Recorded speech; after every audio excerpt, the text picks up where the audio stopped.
City of Parker Council meeting for the 17th of March, 2026. We only have 3 items on the agenda, and unfortunately, the third one has been, they called and told Mr. Summerall they didn't want to have it heard today, so we'll just have the normal procedure. Who's going to do the invocation? Okay, yeah. So, please stand. Let us pray. Heavenly Father, as we gather here today in a city council meeting, we thank you for the opportunity to serve our community.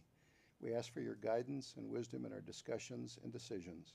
Help us to work together in unity to put the needs of our citizens first. May our words and actions reflect compassion, integrity, and justice. In Jesus' name, amen. Amen. I pledge allegiance To the flag of the United States of America and to the republic for which it stands, one nation, under God, indivisible, with liberty and justice for all. Please be seated.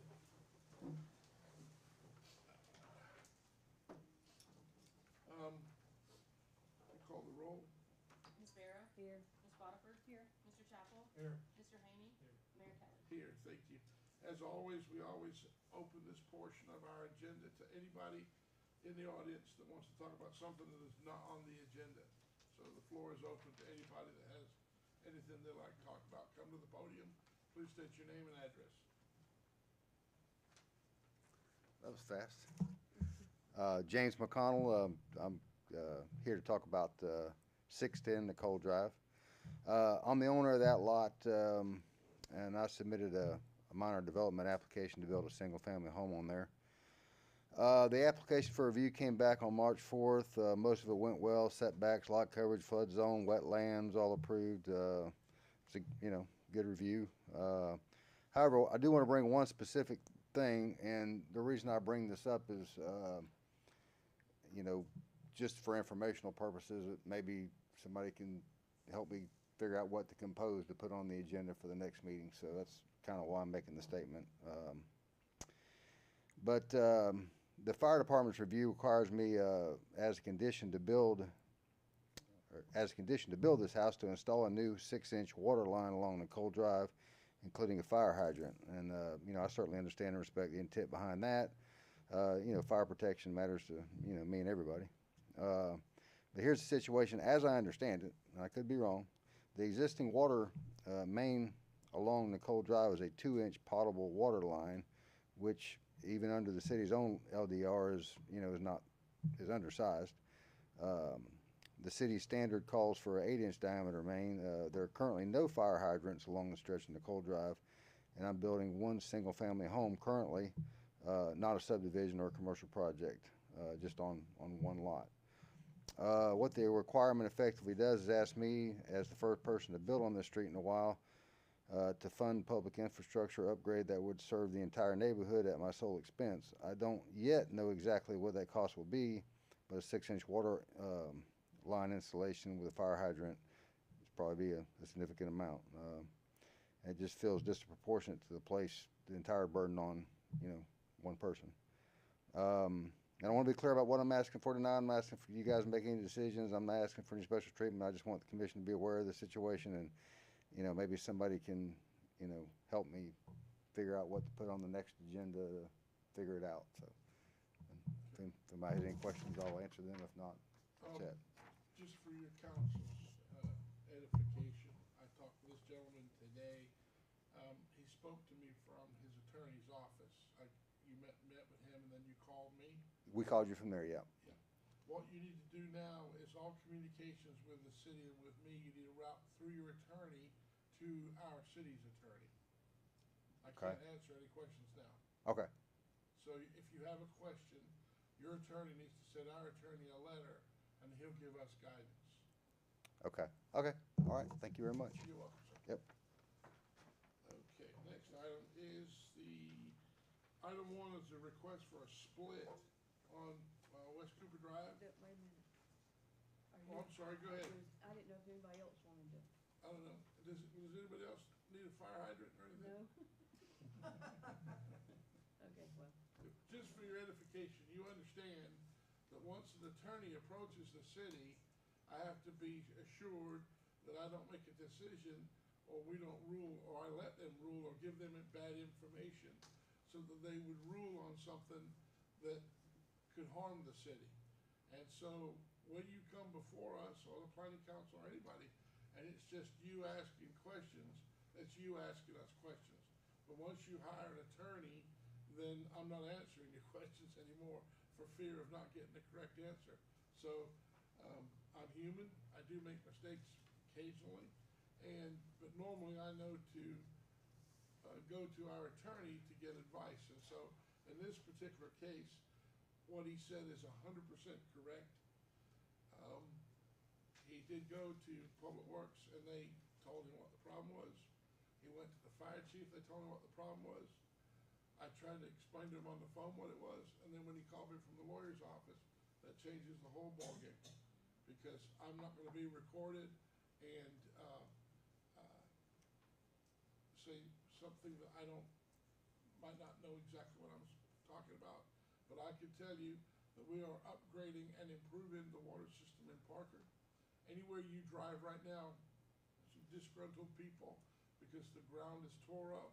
But in a very, very short period of time, we're gonna have a water system that is second to nobody else's in Bay County. And anybody that's building a new house needs to have the water supply for their property that's compliant with the legislation for good ISO. And I'm not gonna hurt his ISO rating because I let somebody that put in an inferior water line. So, but I can't speak about that anymore. That's what I wanted to clarify for everybody. So, that being said, the regular agenda item for tonight is there anybody else that wants to talk about something? I think I covered fire hydrants pretty good. Let's see here, Mr. Whaley. Yes, sir. Would you come to the podium, please, sir? Yes, sir. Dave Whaley, 45 West Cooper. That's the last street before you go over the bridge to Tyndall. And I'm asking for a partial plat So, split. let me just make this a little bit easy for everybody. Mr. Whaley has that piece of property that had the old snake house down there, you know, by the water in the storm, and he has several mobile homes down there. And what he hopes to do is to put the lots basically back the way they were before they were changed to a mobile home park, and so he can build new houses back in there. He met with Mr. Summerlin and I about a month ago. We liked the look of what we saw, and it went to planning, and planning council agreed that that would be something that they would like to do. And you'll see the drawings in front of you. Now, stop me when I'm wrong, because I think I got it right. What you want to do is get rid of the mobile homes and put brand-new houses like you've already started to build down there. Yes, sir. But I can't do it all at once. I'm having to do it stepwise because I need the revenue to come in to build each new. So I built a new one last year. It's at 108 Blackshear. Right. It's a beautiful home. I want to build the next one over. That's on lot 11. I'm ready to build the one on lot 11. I've already pulled the trailer off, and the lot is cleared and ready to go. And I'm just asking to move to that one. Then I'll, in the future, as the revenue continues to build, I will move the remaining 4 off and build those on that side. It's a little bit confusing on the plat because that side of the street of West Cooper is residential. The other side is mixed use. So I want to first concentrate on the residential, and then we'll come back for the mixed use. But that's what I'm attempting to do, is to eventually have 4 single-family homes on those 4 lots, but I can only do it one at a time. I understand. Okay. So, council, any questions before we? And this is the lot that's at the very end of the road on the right. It's empty. No, it's on the left. Well, it depends where you look at it. Coming down Blackshear, when you hit that West Cooper, it's all those mobile homes there. Am I right? Yes, sir. So this one would be 104 Blackshear. So I developed, and I'm sorry, I gave you kind of an old That's what I'm sitting here. I was plat thinking there. what that So the if you look at Platt and Wood, that corner, I've taken off that old single-family home that was on there and built a new home. Then the next trailer over would be 104 Blackshear. I've pulled that trailer off, and now I like to develop that lot. And the lots are already, in a 1952 plat, they're already platted out. And then they were kind of joined together at some point to make a parcel. So I'm just trying to return to the regular. That's the way it was explained to me, that he wanted to put it back the way it was before it became a trailer park. It's odd, is it just coming up as 45 West Cooper, Uh, as far as the lot? Yeah. If you look at the lot, it's a clear lot. I'm sorry, that's the way the parcel Yeah. comes up. So I apologize for that. If that's confusing. It's the parcel kind of address is 45 West Cooper, but this lot would be 104 Blackshear. So The whole parcel, so when it was I'm a trailer I'm park, was s- 45 West Cooper. yes, sir. And so I'm separating out from the See what I'm parcel. saying? When they put it all together, John, they made it like 45-1, 41-2, 45-3, like that. It's So- not individually addressed. So I'll be undeeding this lot and then redeeding it to myself with a new parcel ID number. And it does meet the sizing requirements and all of the requirements of the LDR. So what I guess what he's asking for, council, is our blessing to be able to move on and build these homes on these lots. And I guess on them 911 addresses, that's what'll have to happen as he moves along. Because they won't all be 45 West Cooper anymore, they'll all be whatever they are, you know? So in seeing about 10 mobile home lots here, how, when you're finished with your master plan, how many single-family dwellings do you expect to have on So the, these lots?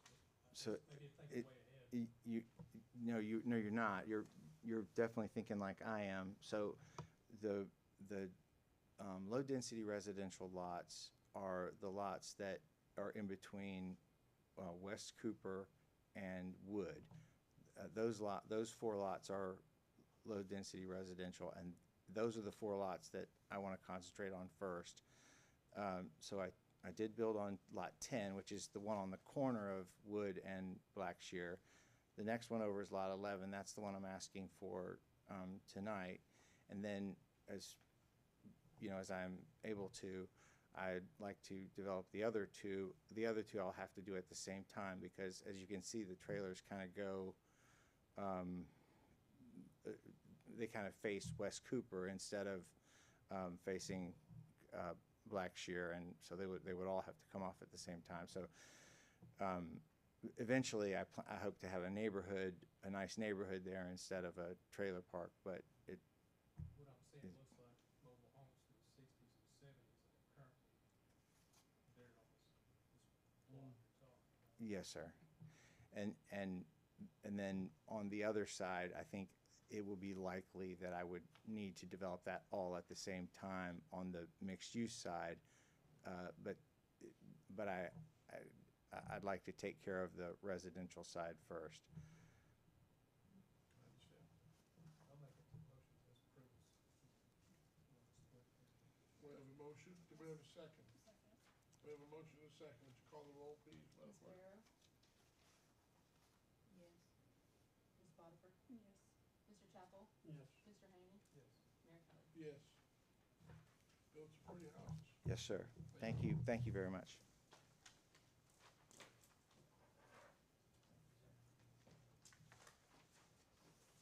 The next item is a request for a lot split, and item 2, and that is going to be at 5221 Kendrick. There's some questions on this that I have. How are you, sir? Good, how are you? Good. Are you the seller, the buyer, the arbitrator? What is your job? Buyer, yes, sir. Okay. Explain this to me so I understand it completely, so that because I don't understand it completely. Yes, sir. So there is a lien on this property, Yes, sir. and it's a code enforcement lien of, I'm told, $9,000. Is that correct? Yes, sir. Okay. And you're wanting to buy it with an assurance that you can get it if the lien is paid off? So working with the seller's aware of the lien. Is he here? He is not here, no sir. Okay. But our intention that we've talked about is, at closing proceeds, we'll take care of the lien, at closing. So when we pay for it, it'll pay off the lien from his proceeds. Cause I have a copy of the invoice from code enforcement, and so does our title company. Once before they disperse any funds from a property sale, Right. it'll go to the lien first. Yeah, code enforcement gets paid first. We didn't get his name and. It's Holbrook. Yeah, Greg Holbrook is the current owner. It's on your phone there. You're Greg? No, ma'am, I'm Is that his name? Tanner Santucci. Normally, because you don't own it, we can't talk about it. Okay. But I've been advised that this is some unusual circumstances. And quite frankly, I'm surprised he's not here if he's selling his land. Yeah, Greg, we've built a good relationship over time now, and he's, he was like, I would love for you to kind of work through this for me, so he doesn't have to. And I'm like, look, I'm happy to do it. So that's kind of where we're at. But he's aware that I'm here. He knows everything that's going on. He knows my intention, and we're in complete alignment. Okay. So. All right. I'm not sure with Mr. Sloan was here to, show them guidance through this situation. Well, I kind of feel like we're kind of getting ahead of ourselves here, because we're requesting a lot split, but yet the sale of the, it hasn't property been, hasn't hasn't been made, right. so my personal opinion, I would love to address this after the sale of the property. When do you think you could buy it?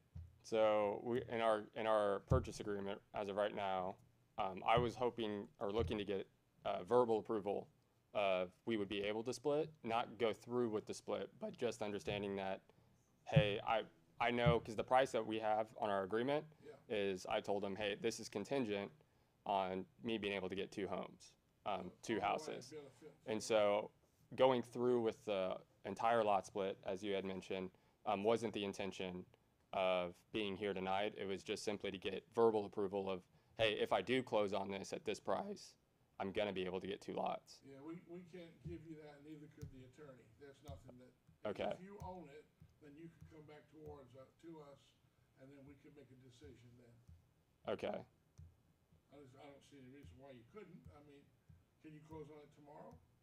Well, I guess I could now, but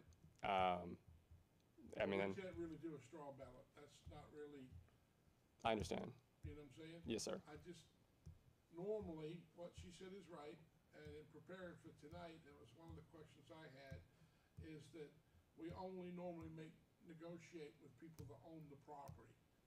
And so, if you bought it and it was in your name, and you came back to us and asked the same question, can I do a lot split, then we would vote on that night. Okay. Okay, so if Greg was here. Well, he wouldn't own it anymore. Well, I'm saying, but if he was here, Yes. If Greg Oh. was there, he asked for a lot split, we could do it. okay. Condition after the code enforcement was taken care of. Right, in other words, yeah. But see, if you bought it, that already would have satisfied the lien. Because at Right. closing, the check to code enforcement would have already happened. So when you came back up here without Greg, you'd be the owner asking us. Right. That would be a clean way to do it. Okay. Do you own Unwind Land Company? Yes, ma'am. I'm the owner. And you're gonna build two nice houses there probably, right? Yes, ma'am. Or yes, sir. Yep, yep, yep. How Get- big getting ahead. is that lot right now? Yeah, it's a really big lot. So basically, one lot would be the corner lot. Our intention would be a 70 by 140. Yeah. So both would be well over 7,500 square feet because it Yeah. is low That's density. a big yard, Yeah, it's a huge lot. yeah. So That's what, Hurricane made sure of it. That was, Miss Holbrook's house was there. Freda's house was there. Okay. Would that be something you'd be willing to do, is to, take care of your due diligence, own it, and then get the fine paid, and come back to us? yeah, And ask the same question? so that would be next month. No, 2 weeks. we got a fifth Tuesday, 2 weeks. Actually, it could be 3 weeks. Be The first Tuesday yeah, of next April. one. Okay. April 7th. 7th, was it second? It's, Seventh, it's the 7th. yeah. April 7th, can we do that? Yeah, I mean, I want to get moving, I so want you to. yeah, I want to move. Close on the property, come back April 7th. Okay, Put it on the or agenda. have Greg here. One of the two. We won't meet for either one of you again until April the 7th. Well, I'm saying like if we didn't close on it by then, and Greg was here with me in the next meeting, So he'd be the one doing the land split. technically yes, I could get him to do it. He knows what I'm trying to do. So On the condition, like Tony said, that. So the deal is, I get, just thinking here, he can't afford, he can't pay the fine till you pay him, right? he doesn't want to. He wants to. He wants to wait till closing. I mean, from what we've talked about, is it's not that he's against it, but you know, $9,000's $9,000. So he's like, hey, Yeah, we but can the penalty is a penalty, you know? So- right, and absolutely so. Basically, the bottom line is, he can come before us and he can pay the fine, if he paid the fine, he can still do whatever he wanted with it. Right. You couldn't even buy it with the fine pending, it's gotta be paid. Yeah, and that's what Title will take care of for At us. closing, you'd have to pay the fine then. Well, actually, it would come out of the seller's. Escrow, yeah, it would, yeah, it would, Yeah, that was the plan all along. okay. So Well, then, you could, that's basically where we're at here. Got it. You could buy the property. Yes, ma'am. Come back and request a lot split. Yes, ma'am. Or pay the Mr. fine. Holbrook could come in here, he could request a lot split, contingent that the fine is paid first. Right, cause he's not gonna get a lot split, he's not gonna get that, not without a fine pending. Okay. Okay, got it. Are you You catching, see- you see- No, I catching for me? no, I totally get it. I appreciate it. He owes the city $9,000 for fines, Yes, sir. and so unless he satisfies those fines, he's not getting a lot split. Now, what we could end up doing is if it goes on long enough, we'll end up getting Mr. Sloan to get involved then, and he'll set a lien against the property, Mm-hmm. and then it'll go to public auction, so it'd be up to him at that point. Okay. But if you're gonna pay the fine at closing, I mean, you could work that out with a closing agent. Got it. Yeah. Okay. Well, that's all I have then. I think that's clear. Sorry, brother. No, I appreciate it. Thank you, guys. Thank you. Bye-bye. And what else? So item 3 that we were gonna listen to, they have called and said that they can't be here tonight. And there's nothing else we can really talk about, other than, Mr. Chappell, do you have anything for the council?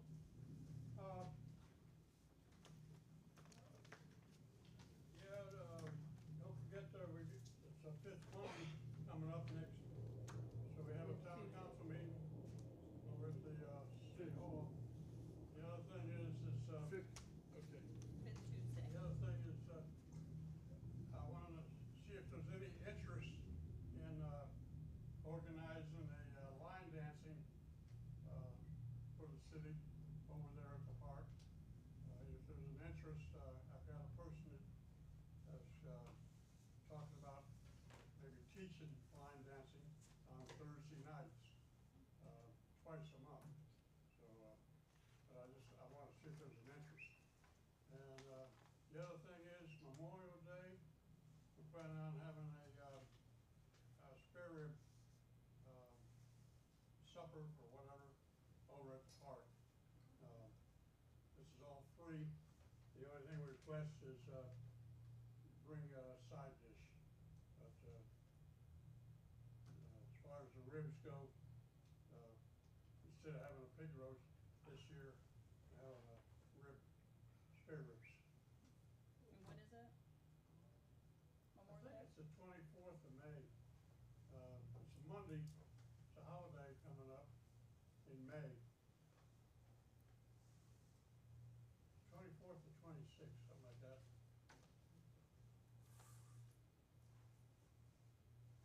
Memorial Day weekend, anyway. 25th of May. Is that 26th. Monday? Anything else? That's it. Mr. Haney, anything, sir? I kind of do, but I might be thinking a little self-centered about construction in Parker, and what we're seeing as far as what's being bought, houses being built, which Parker's gonna grow regardless either way, but what kinda got me concerned is, a lot of lots are bought that are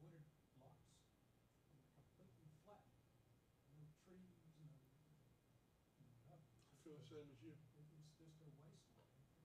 I understand it, to build a house, you gotta get roots out of the way, put plumbing in and so on and so forth. Yeah.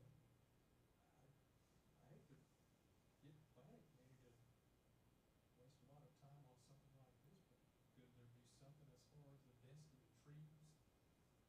As far as the lot, required to be kept as far as, construction, but his issue, I mean, he's removing trailers, he's got plenty of room to build on. The problem we're having, John, since you brought it up, I'd love to talk about it. Reg is here, he could help us also.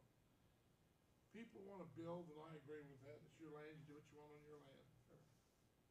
But these darn trees, some of them that survived the storm are 300 or 400 years old. Especially the wild. And they're cutting them down anyway. Right. Now, and we've given this cheesy little fine of $4,000 or $5,000 for these trees that are, you can't even reach around the bottom. They're beautiful oak trees, and we have oak trees, not pines. Sure. And they've been there since before Parker was Parker, before Bay County was Bay County. And it happens more frequently than most people would even be aware of.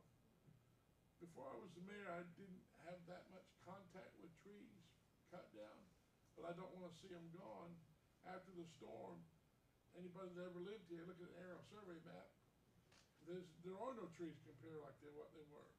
And people are still cutting them down. And as an extension of what you're saying, we haven't discussed this with the planning council, but this is something we might wanna think about. Not only the trees are a problem, but every time you split a lot and you build two houses, that water running off that property's gotta go somewhere. Now, you think about our neighborhood, John, if they bulldoze the house beside us, they gotta put the roads, the bottom of the house has gotta be above the surface of the road. Where's that water gonna go? That water's gonna go in your yard and my yard, you know, and flood our property, or anybody's property. And, I have a major concern about that, because it's my intent not to do anything to ever let the people of Parker have to suffer for something that they had no control over. But I'm with you, I don't think we should keep cutting these trees down. I just don't think we should. As far as runoff goes, I know Mr. Summerall, he's got a 24/7 work on runoff and different subdivisions that have been built because Yeah. there's nowhere water to go or nowhere to get sucked up. It's got, well, the one thing that we did do, contrary to a lot of people didn't want us to do it, but we put the retention pond in, and it has absolutely fixed that problem there. And that watershed, you know, it's, the only thing I think what I'd like to be able to do there, which we're not allowed to, is stock it full of catfish, so Mr. Chapel can have a catfish tournament and a hoedown over there at the same time. You know, we can be kissing fish and doing a square dance, but, I just think that, I'm with you, maybe that's something we should sit down and talk to Rega about, and ask him if he could tighten up, the rules. Maybe they are tight enough and we're not enforcing them, I don't know.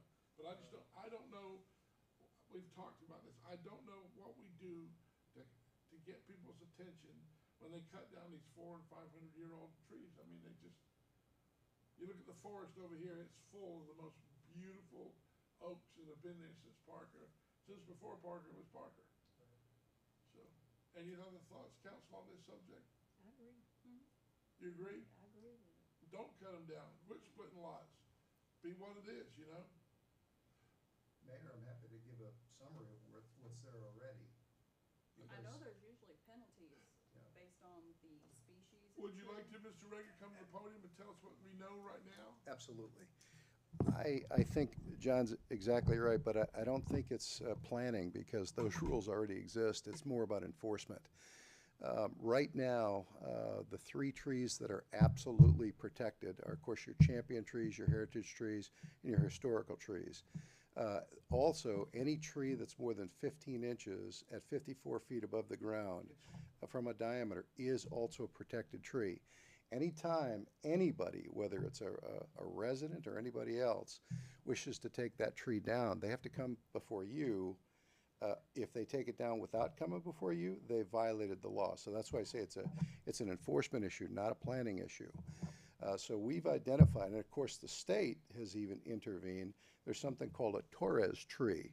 If you take a single Torres tree down, that's a $10,000 state-imposed fine. If you, now, here's the thing, we were very, very, very clear in the land development rules with most of you here to make sure that we weren't preventing future building, so we developed a tree mitigation program. In other words, if you're in a position where you have to take one of these majestic trees down, first of all, it requires approval by you. Secondarily, the mitigation program is if you take down a 20-inch tree, you've got to replant 10 2-inch trees or 7 3-inch trees, after taking that tree down. Yeah. Okay, now, so that's for you to already establish. That's for you to approve. So you look at the circumstances, and the first thing you could do with the builder is say, can't you move the house 6 feet to the left or 10 feet to the rear? So those rules already exist. That's why I say this is an enforcement issue. Now, here's the exception. If you're homesteaded on a piece of property, okay, the only 3 trees that you have to get approval from you on would be a champion heritage or historic tree, okay? Because Florida right now is very strong in individual property rights. So we wanted to make sure that we navigated those laws that are already in the state's books, but not a builder. If a builder buys a parcel of land, there's nobody homesteaded on that property. So if you've got a builder buying a parcel of land and wiping the trees out, they've already violated the law. And that's where Uthmeier has recently stated that municipalities do have the right in order to impose those fines. That's a fine at that point because the law's already been broken. So I think from a planning standpoint, those laws are already in place. The only exception is if you're homesteaded, you're living on that property. If it's, like I say, if it's a champion historic or a heritage tree, they have to come before you before they can take it down. Now, they have the right to trim them, but not take them down. Now, that's, again, only if you're homesteaded on the property. By chance have an opinion on when folks cut them down no matter what? Well, it depends on the type of tree. If it's any of your hardwoods, your walnuts, your oaks, any of your nut trees, and of course dogwood. If you have a dogwood that's 3 inches or bigger at 54 inches above the ground, that's a big time fine because it's a slow growing majestic tree. So that's already in the books. That's already in planning. And many of these folks. So we need to enforce it more. It's enforcement. It's not about writing new laws because the law, we made sure, listen, we wrote the land development rules after Hurricane Michael. Yeah. So that issue was forefront, that was right there. And like I say, the state has even said, all right, let's add these trees to your protected trees that weren't physically in the protected area. Right. So again, if you've got a subdivision, a developer, it's not that they can't take the trees down, but first it requires your review before they take them down. Secondarily, then there's the mitigation program. So if you then say it's okay for them to take it down, they have to replant those trees. Thirdly, you remember, I think it was actually Ms. Barrows who said, why are we only requiring, I think it was you who said, why are we only requiring that the builders guarantee those trees exist for 1 year? So we changed that to 3 years. So the builders have got to put irrigation in to make sure that the trees they replanted are still alive 3 years from now. So those things are already in the land development rules. I really think we're talking about compliance and code violations. We're not talking about, and if you guys have something more than what we've just stated that you'd like us to change, I'm happy to go ahead and put them into the land development rules, but I think we really nailed it because, like I say, Hurricane Michael had already happened. We were already trying to preserve what was there. If, for example, you're taking a majestic tree down, we even put in that you have to have an arborist come in and say that tree is diseased. They have to certify that that tree is diseased or a danger to the public before it can come down, or you have to approve it for building purposes. Right.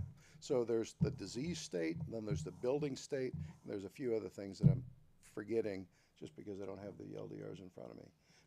But those things are there already. I think when we keep splitting these lots, that we're kind of making us have a problem that we didn't anticipate.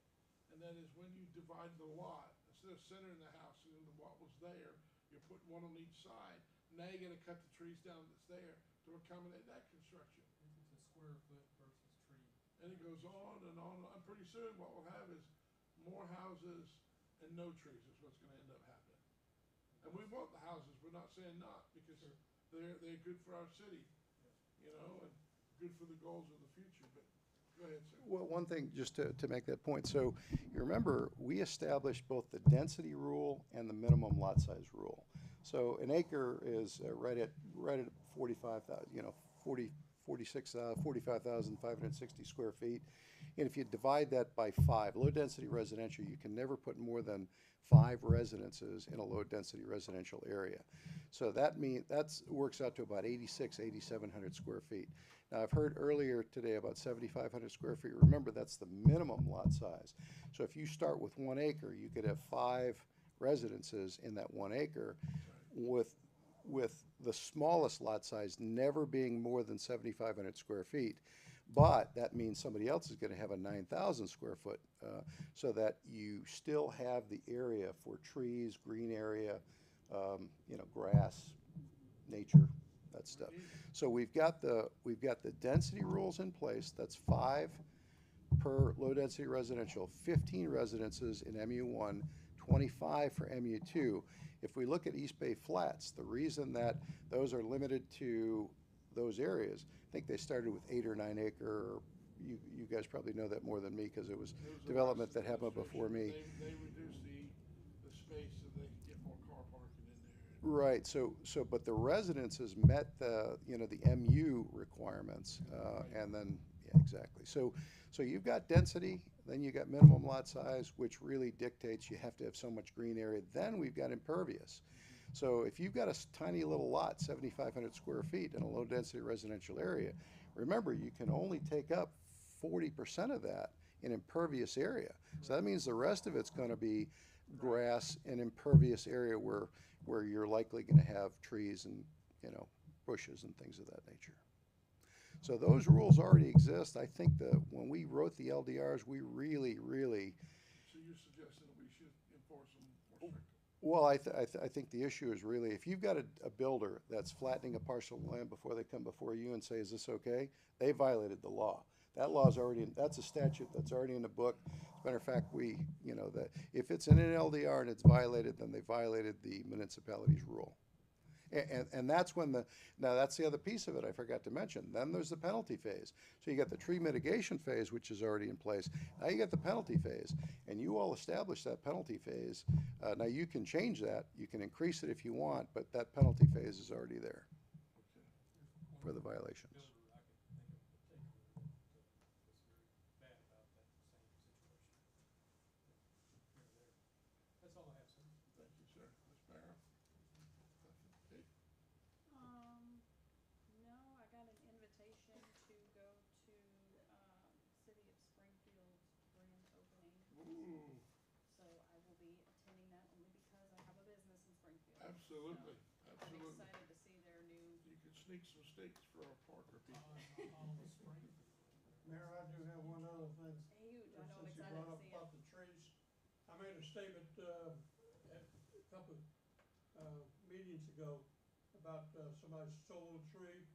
Well, I found out that somebody broke the tree in half, and then the city said they came along and, dug it up. So it wasn't really stolen, it was just broken in half. Somebody's mama said go get a switch. Okay, everybody, I'd like you to meet our new city clerk. This is Ms. Stanley. I didn't get a chance. I look at my watch and she's made it through the entire day. Wow. Which is a good sign already for Parker. That's wonderful. The only thing I have that I'd like to talk to you about tonight is, first of all, the infrastructure. You make up the infrastructure board. We need to have an infrastructure meeting. We haven't had one in some time because we didn't have any infrastructure money to spend. Next Monday, I should have the numbers from Suzanne, the bookkeeper, in the infrastructure revenue. We now know how to tabulate that more accurately, because it's subtracted from the, ad valorem income. In other words, those areas that are in the CRA, that's where that money comes from.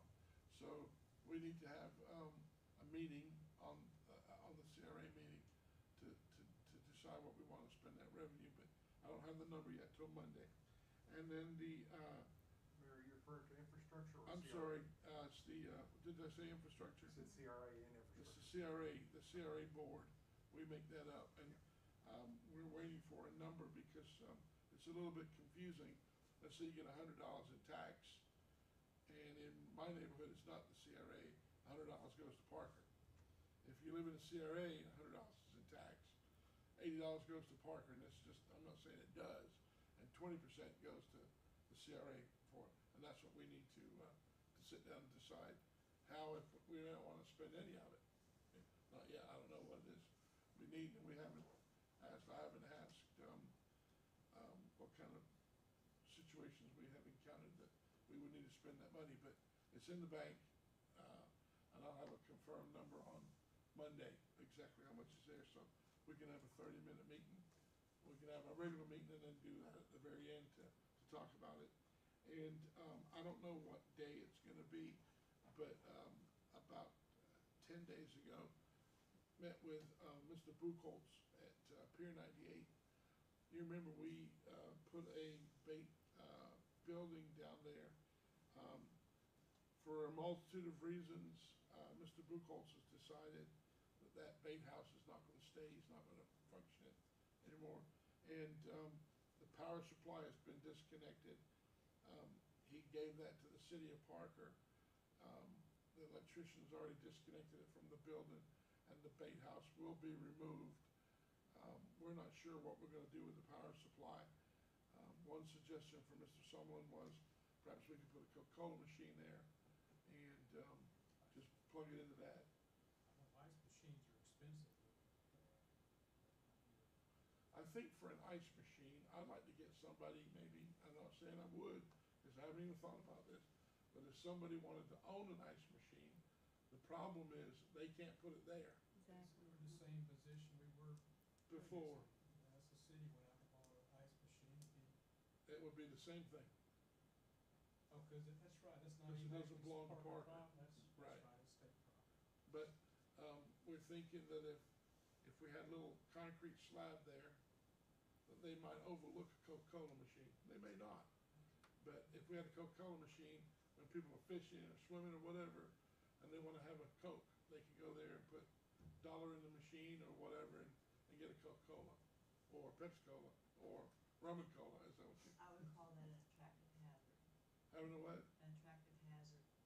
Dom's A Coke recommending. machine, I'm gonna tell you, when we had a Coke machine in business, it was a, people constantly be, yeah, it would be, Okay, and I don't disagree, that would be Handle Coke's ice. call if they wanted to do that, cause that's their machine, or Pepsi or whatever. But that power supply will remain. He paid $5 grand for that, he doesn't want the money back, he just, wanted us to keep it. And sometime we thought it was gonna go last week, but sometime in the next, few days, it's gonna be picked up and moved, and it won't be there, and then the power's gonna stay. When Mr. Summerlin does projects down there, having that power's handy, so, So, we got all the other stuff down there, but the city can't put anything down No. there? we don't own it. Well, we don't own the rest of it. No, well, I used to think that too. Mayor, go ahead. The property is not cut and dried. It's, this is ours, this is theirs, this is ours, this is theirs. The pier was a grant, the gazebos that's down there have just been there before they've just been there. I think that was done years ago when they, for $1. Yeah, that we rented, that we, Yeah, you're right. something was back then. But, was there something more, Tom, that you could shed on this if Well, you I mean, cared to? We can look at the contract with the state board, but I think the feeling more from the state was that if it's owned and operated solely by the city, and there was no competitive bid by an outside person, that the city can do it. But we can't have other people on state property without the state doing a competitive And to be honest with you, I would invite you to come and read the most recent, FOIA request as far as competitive bidding. I think you should probably read that before, we put anything down there. I think that, people are gonna have to bring their own ice and their own boat and their own car, and, it costs too much to keep fighting all the time. And that's really where we're at. And that's what he said to me in our meeting, that he'd hoped to leave the business to his son, but he doesn't wanna leave his business to the son if he has to inherit, arbitration. So, he decided that's what he was gonna do.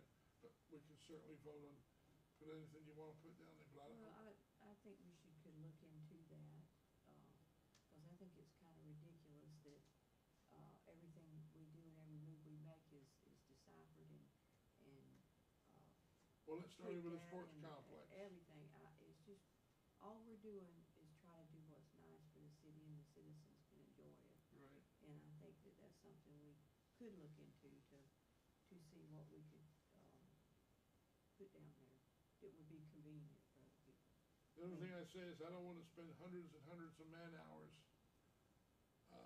working on projects that we end up having to, that we can't finish. We'll find out beforehand of everything before we do anything. Okay. Anybody have anything? All right, thank you for your time. Excuse me, sir. Yeah. I apologize for being late. I had a question about something on my property, and I've never done this before. Is this appropriate time? Somebody said I should come down here and talk to you guys about it. So normally, there's items from the audience, come to the podium. Okay? I'm willing to go ahead and give you the time. Go ahead, come to the Thank you, podium. sir. And I'm Bill Converse. Yeah. There's, I'm sorry, what's your address? I'm sorry, 101 North Lakewood Drive. So right on Cherry Street, there was new lights that were put in and upgraded, which is awesome. It's great. I love having new lights. It helps keep the criminal element down. I think we're billing the people on North Lakewood too, aren't we, for that? Yeah. Okay. Yeah. And they shine right in your house. They shine right in your house. Yeah, well, so my backyard looks like a prison yard. Really? I want to give them a name, rank, and serial number every time I walk out of the backyard at night. So, I mean, I've got a fire pit out there and tiki torches, and, Nora would sit out there and just hang out over the fire, watch. It was really nice. Right. The lights were really not well lit. They were old and were okay, old because lights. You the like old the old lights, lights yeah, better? because they were dim. But they make things called lighting shields, and it's a device that you put on the street light, and it stops that exact thing from happening, where it just blocks the light at a certain area so it doesn't go into the people's backyards or areas that's unintended. Okay. And so I didn't know if We that could would. ask FPL, let me ask you, how many other people benefit from the light?